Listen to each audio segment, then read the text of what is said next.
Alright, so there are three things that I have to talk about today.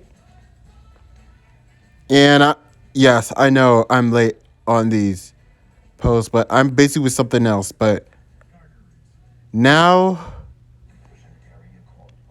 now I have enough time to talk about the three things that happened like a while ago. So let's talk about Derek Carr. The first thing that we're going to talk about is Derek Carr. He was released by the Raiders like a while ago. I don't know when. I didn't. I know I was late on that post, but here's what I'm going to talk about, okay? Derek Carr is no longer a Raider, so where do I think Derek Carr should go to? Well, before I talk about that, let's talk about his last tenure with the Raiders, or whatever. So, during his last stint with the Raiders had like 6 wins and 11 losses. And they've blown like 4 or 5 leads. The teams that the Raiders blew the lead to is the Cardinals, the Jaguars, the Chiefs, the Rams, and I don't know if I'm going to count that one, but I think they blew that lead to the Steelers. I think they have.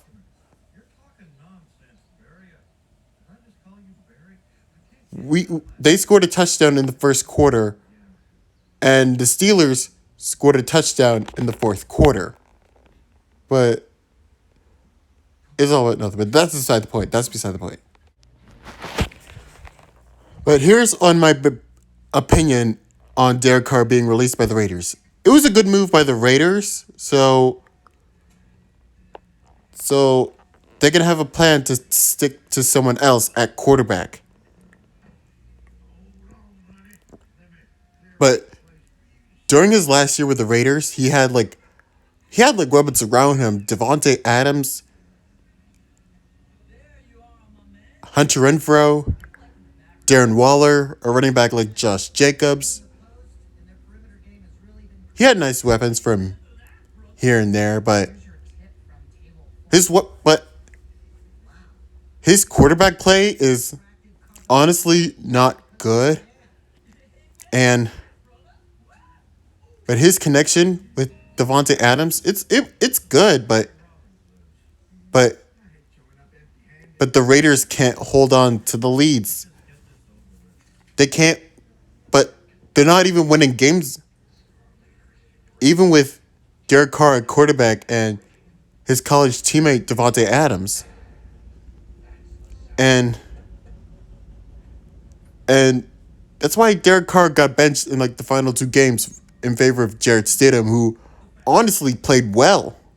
He played very well against the 49ers, but he didn't play well against the Chiefs, which is why the Raiders need a new quarterback.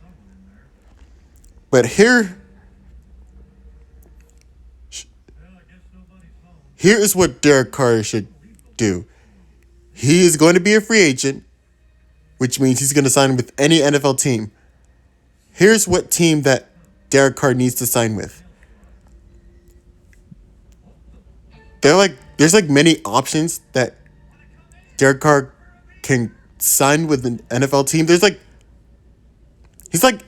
multiple teams that's interested in Derek Carr. If Aaron Rodgers leaves the Green Bay Packers, I think Derek Carr can be a nice. No, not even Rodgers. He's not going to the. Derek Carr is not going to the Packers because they might stick to Jordan Love. So, where do I think Derek Carr should go to? I don't think he's going to go to the Buccaneers as well. But where do I think Derek Carr is going to? The team that Derek Carr should sign with is the New Orleans Saints. Yes, you heard it right. The New Orleans Saints.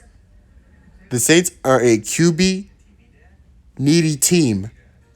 And I think Derek Carr is that guy for the Saints. He has to sign with them.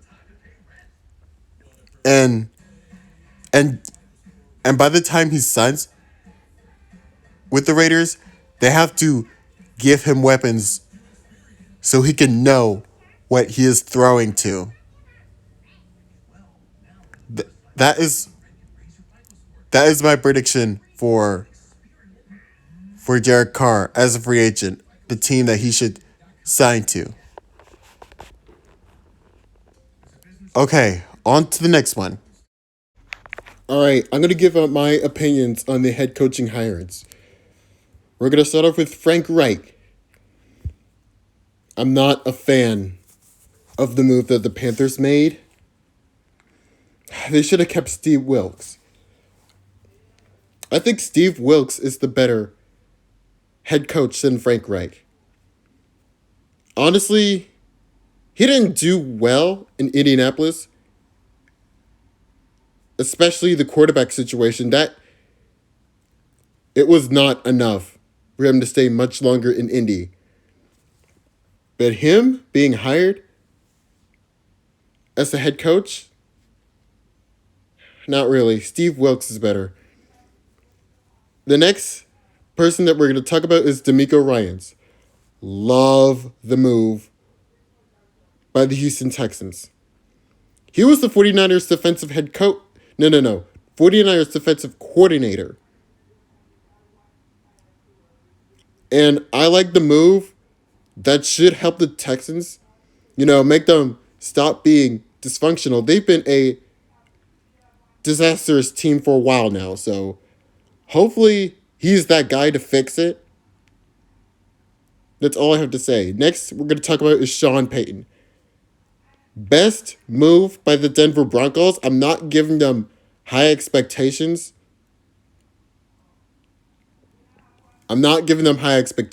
But this is the biggest move that the Broncos made.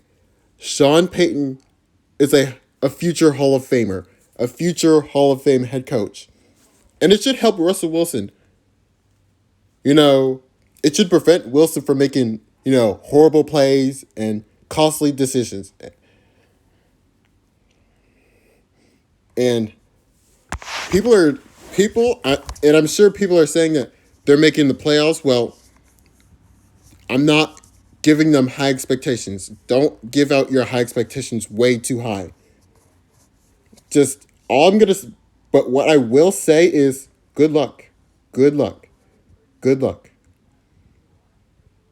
Next we're going to talk about is Shane Steichen. I already talked about that. And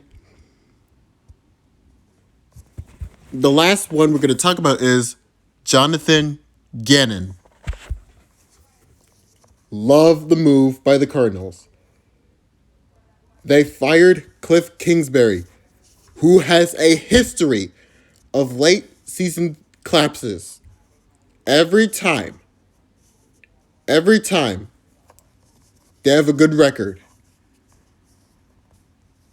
With Cliff Kingsbury around, they collapse. They always collapse. He has history of late season collapses, and I'm pretty sure no team is literally going to want that. Never. Now that they fired him, and hired Jonathan Gannon, like I said, I'm not giving them high expectations whatsoever, but it should help.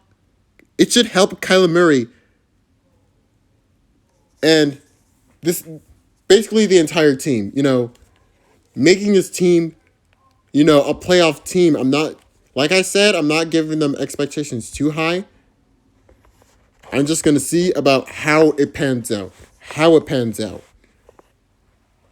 Those are my opinion on the head coaching hires. Like, comment, subscribe, and I'll see you later. Peace!